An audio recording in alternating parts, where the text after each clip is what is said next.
यो हाम्रो नि पिकनिक है कार्यक्रम हैन हजुर हजुर पिकनिक हाम्रो यति 4-5 जना मिलेर चक्क जम्मा कति जना छौ रे हामी हामी छ 7-8 जना 7 जना अनि आइटम त अनि धेरै देखियो अनि यसो पेय पदार्थ भनौँ न जस्तै अब यो पिउने पेय पदार्थ हैन अब यो अल्कोहल बियर पनि रहेछ अनि यो चाहिँ यो खास चाहिँ के बनायो यो चाहिँ हाम्रो योलाई लेग पिसलाई छुट्यायो हैन हजुर यो माकी बसेको खाजा खुजुरुलाई चाहिँ यसलाई मिलाएर खासमा भनेको यो आन्द्रा भडी कलेजा के मिलाएर आइटम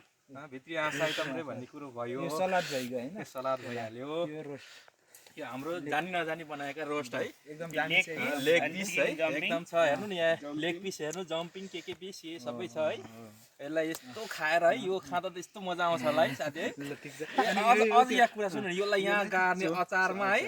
अनि त्यसपछि खाने यो ठिक छ हैन अनि यो हाम्रो यो चाहिँ बियर हाम्रो यो हाम्रो साथी पार्टनरहरुको है यो एक कार्टुन अर्को चाहिँ नपर्यो उता नपर्यो उता बाँकी छ एउटा कार्टुन हैन त्यहाँ बाँकी छ त्यहाँ उता अझै एउटा बाँकी छ बाँकी छ एउटा कार्टुन बाँकी नै छ यो चिउरा भयो चिउरा भयो ल उता अझ उता यहाँ पाक्दै छ तरकारी आइटम उता पाक्दै छ अनि यो चाहिँ हाम्रो साथीहरुको संक्रान्ति भोज भनौँ न तरकारी भनेको मान्छे हामी यति हो गाइस हामी यति हो ल तरकारी भनेको मासु नै छ नि फेरि तरकारी भनेको आलु सब्जी हेरौँ त एकताली पाक्दै छ चलाएर देखाइदिनु ल तातो तातो भइरहेको ए चलाएर यो ग्रेभी यो तातो सुप यो जाडोमा यस्तो छ